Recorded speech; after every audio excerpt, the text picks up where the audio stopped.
Welcome back. AP capital బెజవాడకు చెత్త సమస్య వచ్చి పడింది. ఎలా పరిష్కరించాలో తెలియక తలలు పట్టుకుంటున్నారు మున్సిపల్ కార్పొరేషన్ అధికారులు. రాజధాని పేరుతో సిటీకి వచ్చే వారి సంఖ్య పెరుగుతోంది.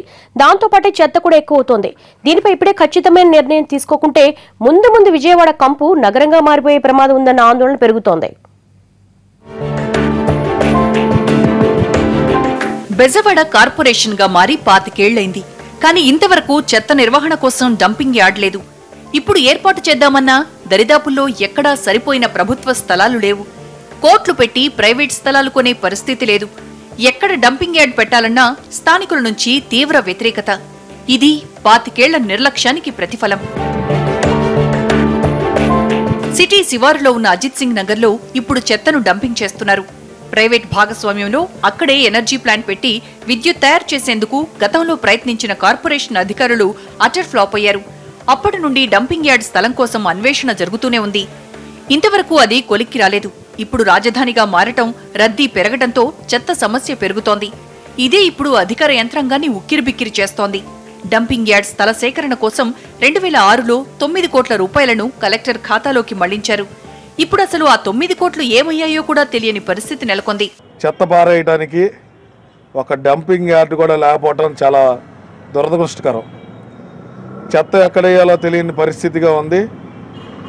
2006 కౌన్సిల్ సమావేశంలో అప్పుడు కౌన్సిల్ తీర్మానం చేసి అప్పుడున్న కలెక్టర్ గారికి 9 కోట్ల రూపాయలు కౌన్సిల్ ద్వారా ఏర్పాటు చేయడం జరిగింది. ఆ 9 కోట్ల రూపాయలకి సంబంధించి ఎంత ల్యాండ్ వస్తే అంత ల్యాండ్ కేటాయించమని. కానీ ఇప్పటి వరకు అది కార్యరూపం దాల్చలేదు. విజయవాడలో రోజుకు 550 నుండి 625 టన్నుల వరకు చెత్త పోగవుతోంది. ఇప్పుడున్న సింగ్ నగర్, జక్కంపూడిలోని స్థలాల్లో నిల్వలు పెరిగిపోతున్నాయి.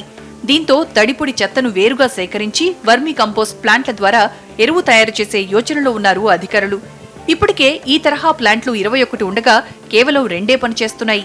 మిగతా వాటిని కూడా వినియోగంలోకి తీసుకొస్తే 200 టన్నుల తడి చెత్తను ఉపయోగించుకోవచ్చన్నది అధికారుల ఆలోచన. ఇప్పుడు అది కూడా స్టడీ చేస్తున్నాము. సాలిడ్ వేస్ట్ మేనేజ్మెంట్ కోసం సైంటిఫిక్గా ఎలా చేయాలని కూడా స్టడీ చేస్తున్నాము. ఇప్పుడు మనకు అజిత్ సింగ్ నగర్లో ఒక పెద్ద డంపింగ్ యార్డ్ ఉంది. ఇప్పుడు కొత్తగా జక్కంపూడి డంపింగ్ యార్డ్ కూడా గుర్తించడం జరిగింది. సో దీని ద్వారా ఇప్పుడు ఇంకా మనకు ఈ పాపులేషన్ జనాభా పెరిగే అవకాశం ఉంది. కాబట్టి దీన్ని ఎలా చేయాలని కూడా స్టడీ చేస్తున్నాము. ఖచ్చితంగా ఇవన్నీ కూడా సార్ట్అవుట్ చేసే విధంగా చర్యలు తీసుకుంటాం. గతంలో విఫలమై ప్రజాధనం వృధా అయిన ప్రాజెక్టుల్ని మళ్లీ ట్రాక్ ఎక్కించి మరోసారి నిధులు దుర్వినియోగం చేస్తారా, లేక ఈసారైనా పకడ్బందీగా చర్యలు తీసుకుని సమస్యకు శాశ్వత పరిష్కారం చూపుతారా అని ఎదురుచూస్తున్నారు బెజవాడ వాసులు.